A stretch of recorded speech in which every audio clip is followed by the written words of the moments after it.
Então, nesse vídeo a gente vai tentar instalar então nosso pacote que a gente gerou no vídeo anterior, né? Eu fiz questão de deixar um problema que aconteceu em virtude do modo como a gente utilizou aqui, que é o seguinte: quando a gente instalou, compilou o pacote, a gente já tinha um Debian instalado na placa de rede Inbrid. Só que, como eu adicionei uma placa de rede depois, configurei o cliente e tal, o que acontece? Se eu entrar aqui na minha máquina virtual, pode ver que a placa não subiu aqui. Por quê? Porque devido a mudanças no kernel e algumas coisas que foram alteradas nessa versão do Debian, as placas mudaram de nome. Veja só, se eu der uma espiada no arquivo onde as placas estão configuradas, ó, eu tinha uma placa que era a minha One, que estava na Bridge, como eu falei, que era essa ENP0S17.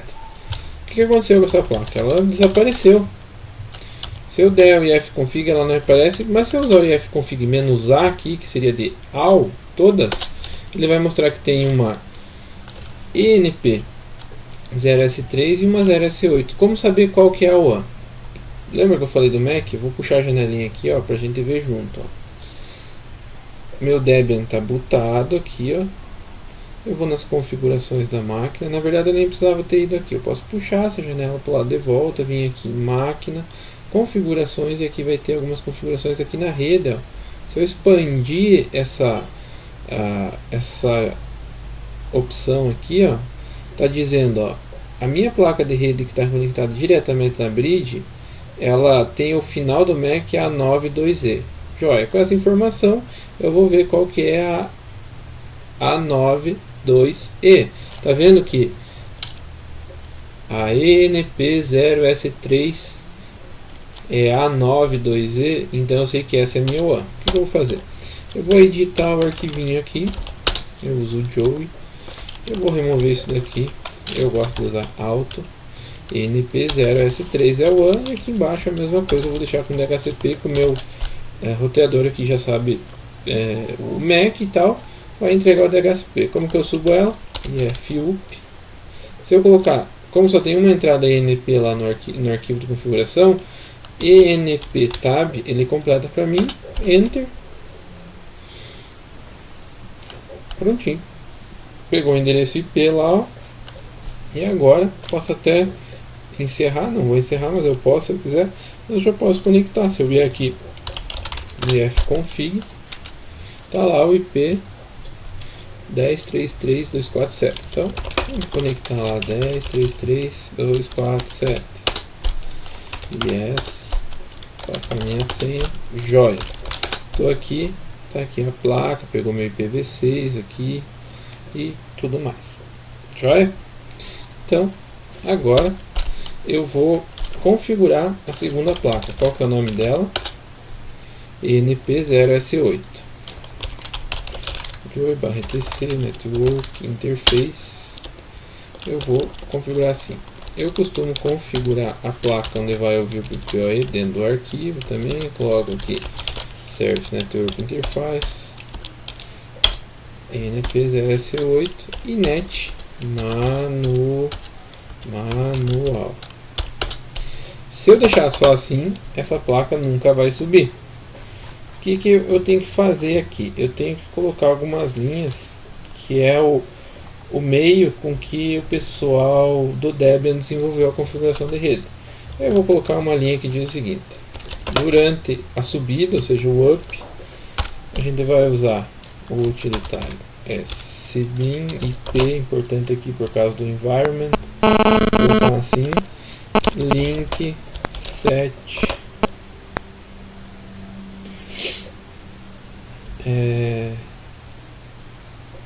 up dev. Em vez de eu botar o nome no interface, eu posso usar uma variável de ambiente que vale para cada placa. Então, o que ele vai fazer aqui? Vai subir. Eu apenas, para não ficar mensagem de erro no boot, eu faço o seguinte: eu digo que tudo que for erro redireciona para a saída standard out, né, a saída padrão, e qualquer outra coisa, no caso da padrão, manda para barra dev null. Caso contrário, roda o true para dizer que teve uma saída verdadeira. Com o Joey nós temos algumas ferramentas bacanas que eu posso assim, ó, selecionar a linha, e quando eu der o if down ou por algum motivo essa interface for baixada por algum aplicativo ou alguma coisa, for desconectada, vamos dizer assim, eu dou um set down na interface. Joia? Então,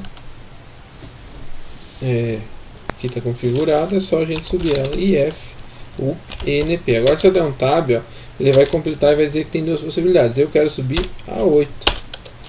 Vamos ver se subiu. Olha lá, np 0s8. Se eu quisesse desligar ela, bastaria fazer isso e ela sumiu de lá. Joinha? Então vamos para frente. A gente chama essa pasta de compilação. Antes de ir para lá, eu vou ensinar uma dica interessante. Seria para alterar o nome de um host Debian, né? As outras distribuições podem ser suas peculiaridades. No Debian a gente pode fazer assim. Tem dois lugares que o nome tem que ser alterado. No etc hosts, tá lá Debian 9, e no hostname. Você pode editar e trocar. Eu gosto muito de usar o set. O nome atual é Debian 9. Vamos colocar Axel. E vou informar o arquivo. Tudo que tiver dentro do arquivo, sede, vocês podem estudar, mas enfim, eu usei a expressão aqui para dizer que tudo que tiver Debian 9 deve ser substituído para Axel. Ou pelo menos a primeira ocorrência disso. Hosts, hostname. Vamos conferir. Hosts, ó, Axel. E no hostname é Axel. Vamos sair aqui do SSH e entrar de novo. Passar a senha. André, mas não alterou. Por quê? Porque é uma variável do ambiente. Eu posso trocar ela usando o utilitário hostname com o parâmetro "-b" para Axel. Agora, quando eu voltar aqui, prontinho, trocado. O único lugar que ficou Debian 9 foi no proxmdline. Ele botou como... não tem mais. Uma vez ele botava com o nome aqui, agora não botar mais. Melhor. Então, vamos na nossa pastinha série local etc Axel build. Lembra que a gente tinha feito um pacotinho instalável? Como que a gente faz para instalar isso? dpkg-i, o nome do pacote. Vai dando tab aí que vai completar. Vai instalar.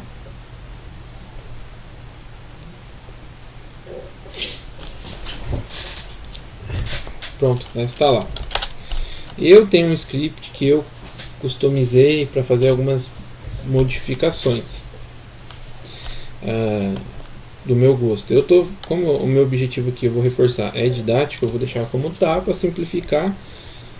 Quem tem mais conhecimento pode fazer seu gosto, mas para aqueles que estão estudando, aprendendo, esse seria o padrão. Como é que é o padrão? Ele vai criar esse arquivo aqui, ó,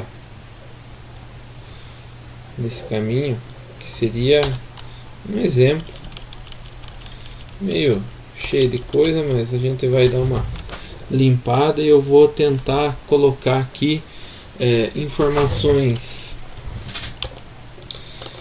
que possam ajudar quem interessar para ser um negócio clean e funcional. Ok?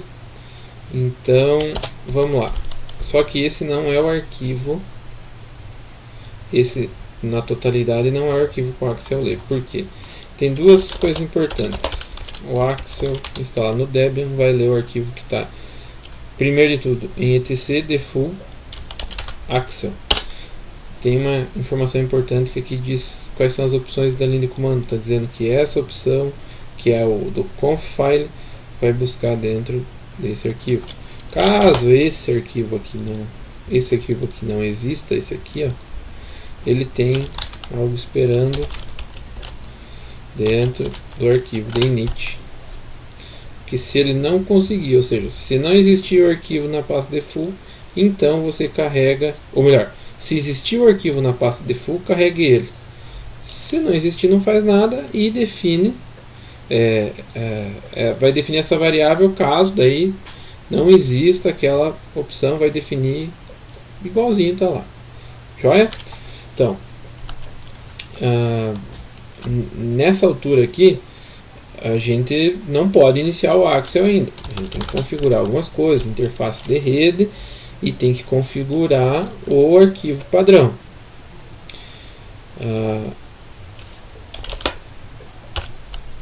Dentro do arquivo, vamos entrar no etc, vamos dar um cp-a axel para axel.conf, e aqui a gente vai editar ele. O que a gente quer deixar aqui? A gente não vai usar o syslog, nem log tcp, que seria para usar com syslog remoto, e nem um log para PostgreSQL. Nós não vamos usar o módulo pptp, nem l2tp, nem sstp. Vamos usar o módulo pppoe por enquanto. Vamos deixar aqui o ipOE para uma segunda etapa. Nós não vamos usar ms-chap, nenhuma das duas. Eu vou deixar aqui comentado o PAP, mas eu vou deixar descomentado o CHAP, que 98% dos softwares de provedor hoje em dia usam PAP, usam CHAP. Então, vou deixar ali por questões didáticas. Vamos usar o Radius, não vamos usar o arquivo CHAP secrets. Nós vamos usar o ippool. O pppcompat é para executar scripts na hora de autenticar. Shaper é para controlar a banda. NetSMP são funções SMP que nós não vamos usar. O log WTMP eu nunca usei, não faço nem ideia do que seja. Com limite a gente vai usar. Num primeiro momento a gente não vai usar IPv6. Eu vou deixar comentado aqui para que quando a gente for usar esteja ali. É importante, tem um módulo que não está citado aqui, mas é importante colocar, que é o seguinte: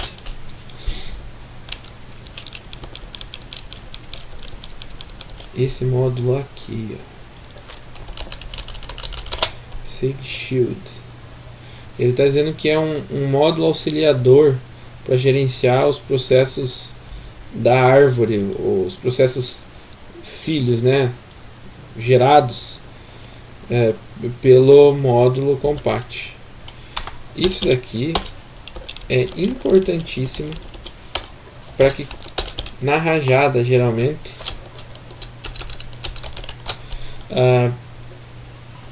não fique processo pendurado, se você está usando script, processo pendurado no teu Axel.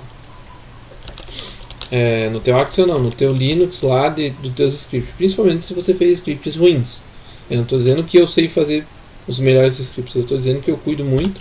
Eu programo já faz um bom tempo em Bash, em Shell Script, e de repente num futuro posterior a gente pode pensar numa aula uma apresentação de Shell Script, daquilo que eu sei, com boas práticas aí que eu uso já fazem anos e que tem me ajudado. Mas enfim, isso daqui serve para não deixar o processo pendurado. Ele fica monitorando, passar tanto tempo ele vai lá e mata. Então esse daqui seria a seção de módulos que nós vamos usar, por enquanto. Aqui é o core principal, o módulo principal, thread count seria o teu número de CPUs, né? Não estou dizendo físicas, estou dizendo aquelas que vão aparecer aqui, proc CPU info. A gente tem 4 núcleos aqui disponíveis para mim usar. Eu vou botar 4 ali, já até vem por padrão. No geral, eu quero que uma sessão, isso daqui não tem a ver com Mac, tem a ver com login do usuário. Quando uma sessão dentro de um módulo específico chegar, ela tem que fazer o que com ela? Substituir. O Session ID eu gosto dele lower. A maneira como ele vai construir o Session ID. Depois a gente vai ver isso com calma. Eu gosto. Vamos pesquisar quais são as opções que a gente tem. Aqui barra common. Não tem aqui no manual, mas eu tenho um exemplo aqui que eu estudei no código-fonte, não tem no manual, e às vezes as pessoas acabam não usando. Eu gosto é uRandom, ou seja, randomicamente. uRandom.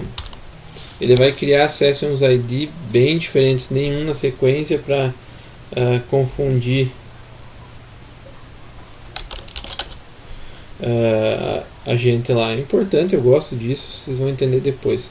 Max Sessions eu nem vou deixar aqui, ou melhor, eu vou deixar por questão didática. Se você tem um servidor meio simples e quer dizer, eu quero atender isso aqui é no geral, vamos supor que vai atender IPOE e PPPoE na mesma caixa, ou vai atender só IPOE, só IPOE, você acha que o servidor não vai dar conta, você bota aqui, atender no máximo 500 sessões, indiferente de qual for. Quando chegar no 500 ele para de responder. Eu não uso isso porque eu uso redundância e uso uma série de coisas que pode ser necessária atender mais gente, mas fica ali para você saber. Módulo PPP MTU mínimo 1452 é o que eu uso ultimamente com meus clientes e fica bom. MTU normal das interfaces PPP 1480 1480 também, parecido. O MRU parecido com o MTU, não é para ter. Vamos até olhar essas opções: ACComp e PComp. Vamos ver o que elas significam. Módulo PPP.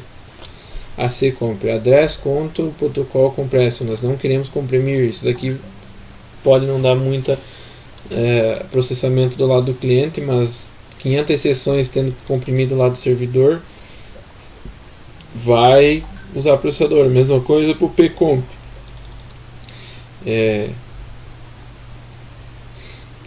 Também não quero nenhum tipo de compressão. PPP aí já é encapsulado, então eu quero que não rode nenhum deles. CCP, o que é isso? Vamos lá, vamos estudar. CCP Negotiation. O CCP não tem a descrição aqui, mas ele é o seguinte, gente. Vamos pegar aqui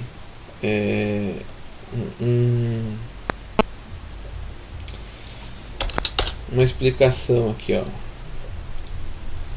no IETF mesmo aqui.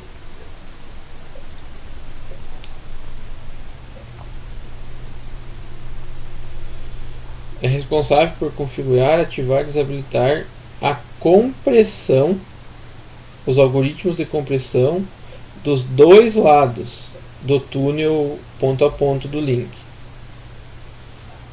Em algum sinal de falha, ele tenta descobrir o que é e ajustar de novo essa compressão. Como nós não estamos usando compressão, vamos deixar desativado. Check IP, importantíssimo. Isso daqui é o seguinte, quando o check IP está ativo, que está com 1, quer dizer que está ativado, todo usuário que tentar subir e não receber, ou melhor, e receber um IP do rádio, ele vai checar se ele já tem algum usuário com aquele IP, e se tiver, ele derruba a conexão antes mesmo que ela suba, até que receba um IP do rádio. Isso para quem usa o SQL IP Pool ou IP Pool do Radius lá, é importantíssimo.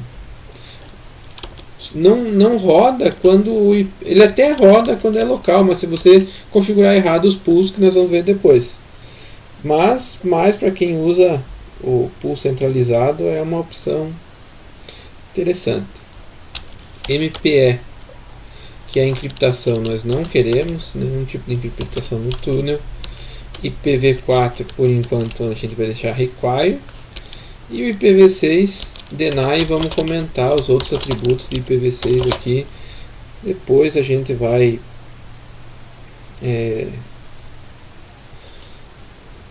mexer com IPv6 e eu ensino como é que a gente configura isso. LCP intervalo. Isso daqui é um parâmetro, né, o link contra o protocolo, para manter o link ativo. Isso roda dos dois lados. Muita gente pensa que você configura isso daqui do lado do servidor e quando o cliente pega, o servidor vai enviar as configurações que o servidor gosta lá para o cliente. Não, o cliente tem a configuração dele, o servidor tem a dele. Aqui está dizendo que é a configuração padrão. Cada 20 segundos você manda um eco esperando receber a resposta. Se tiver desativado, aqui é comentado, o failure ali, ele manda um eco sem responder, a cada 20 segundos manda, se de repente não vier ele já derruba a conexão. Eu não gosto assim, eu gosto de deixar geralmente 1 minuto, a cada 20 segundos manda, se perder 3 consecutivos, aí sim, aí derruba. Como é 1 minuto eu posso baixar para 60 o timeout aqui, dependendo do que for, vai valer a mesma configuração para os dois casos, se ele cair no timeout ou no LCP padrão, que é com intervalo e failure, né? O init cache quer dizer quantas interfaces você quer que fique já pré-configurada quando o Axel iniciar, para não precisar subir a interface no Linux caso você tenha bastante conexão, né? Para não engessar mais um processamento. Você pode deixar aqui, eu estou montando servidor para 400 clientes, põe aqui 400, quando o Axel inicia ele já sobe num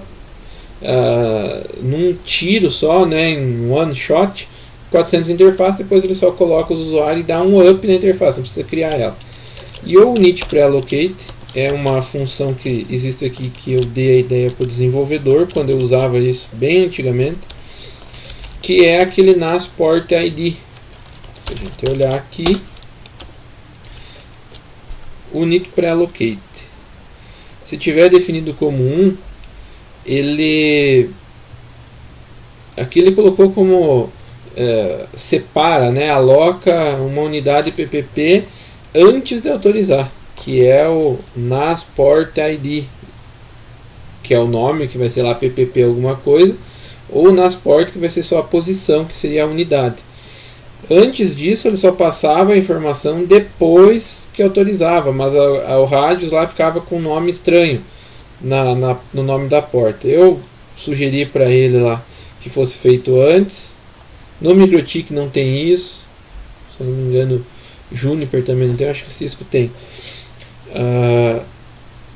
Ele já diz o nome da interface que o usuário vai subir e tudo mais. Joia? Então, como eu gosto disso, eu deixo configurado por padrão. Out. Todos os logins? Sim. Ou melhor, vamos ver o que significa. /out. Vamos procurando. Any login. Não tem aqui.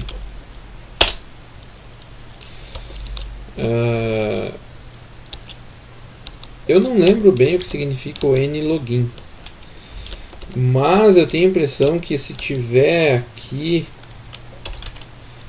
ativado assim, ele aceita até login em branco. E se tiver assim, não, eu teria que pesquisar no código fonte, mas não convém. Eu sempre usei no 0, eu acho que foi isso que eu sofri no começo. E assim, e o no out seria não autenticar. Se tiver assim, o usuário sobe mesmo que a senha esteja errada e tudo mais. Então, ou que nem exista a resposta do RAIDs. Não, eu quero que, como eu vou usar RAIDs, ou se você fosse usar o SHAP, né, o arquivo de senha, você quer que o usuário teste, que seja testada a senha do usuário. Você quer que ele de fato teste, porque senão você vai ter uma bagunça. Vai um cara lá, um concorrente teu, e bota no switch dele um cabo do switch teu no dele, vai começar a chegar a requisição PPO nos teus Axels, nos teus servidores Axel, e você vai autenticar. Não é isso que a gente quer. Vamos tirar o módulo PPTP. No módulo PPPoE aqui, ó,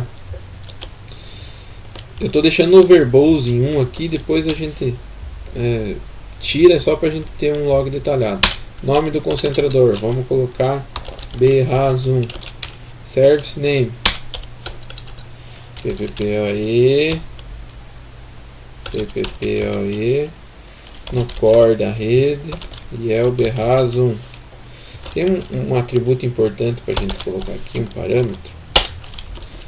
Vamos achar o módulo PPPoE aqui, onde é que está ele? Que é esse daqui, ó. Accept any service. Isso quer dizer o que? Geralmente você não configura o service name no roteador dos teus clientes. Ou se tiver configurado, vai da tua topologia de rede. Como meus clientes não fazem balanceamento pelo nome, sim, a gente faz tudo no core, a gente, indiferente do que chegar, a gente quer ajustar pelo ponto de vista do provedor e não pelo ponto de vista do roteador do cliente. A gente coloca isso para que qualquer nome de serviço que o cliente mandar, se ou se não mandar, o Axel vai dizer: se você mandou o nome, eu te respondo com o nome que você quer. Ou você mandou sem nome, manda o nome que está ali. Para quê? Para que